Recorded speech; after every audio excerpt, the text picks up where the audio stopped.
السلام عليكم ورحمة الله وبركاته. الحمد لله الذي نحمده ونستعينه ونستغفره ونؤمن به ونتوكل عليه. أما بعد.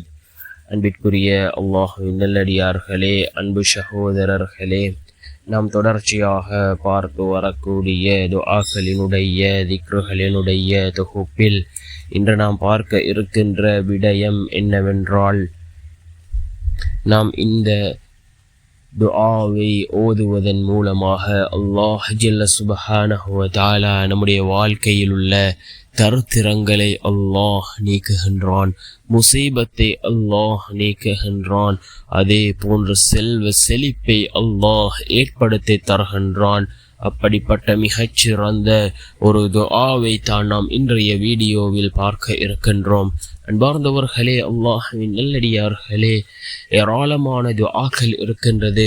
ஒவ்வொரு துஆக்களுக்கும் ஒவ்வொரு விதமான சிறப்புகள் இருக்கின்றது.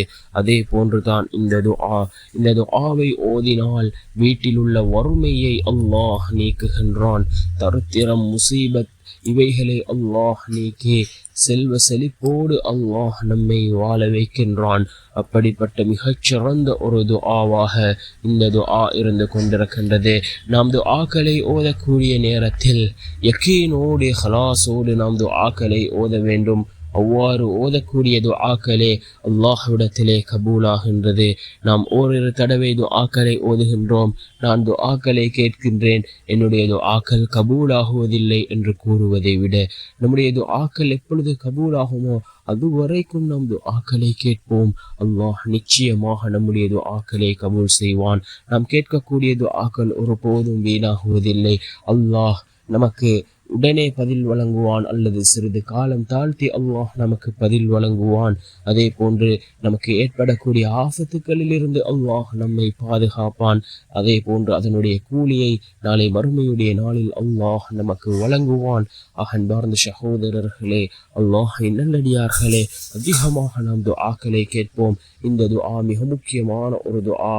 இதனை ஓதுகின்ற பொழுது நம்முடைய வாழ்க்கையில் உள்ள வறுமை ஏழ்மைகளை நீக்கும், செல்வ செழிப்போடு வாழ வைக்கும். என்ன துஆ என்றால், லா இலாஹ இல்லல்லாஹு அல் மலிக்குல் ஹக்குல் முபீன், லா இலாஹ இல்லல்லாஹு அல் மலிக்குல் ஹக்குல் முபீன் என்று வரக்கூடிய இந்த துஆவை ஓதி நாம் அல்லாஹ்விடம் பிரார்த்தனை செய்வோம். நிச்சயமாக அல்லாஹ் நம்முடைய எல்லா நிலைமைகளையும் சீராக்கி சிறந்ததொரு வாழ்க்கையை அல்லாஹ் நமக்கு ஏற்படுத்தி தருவான்.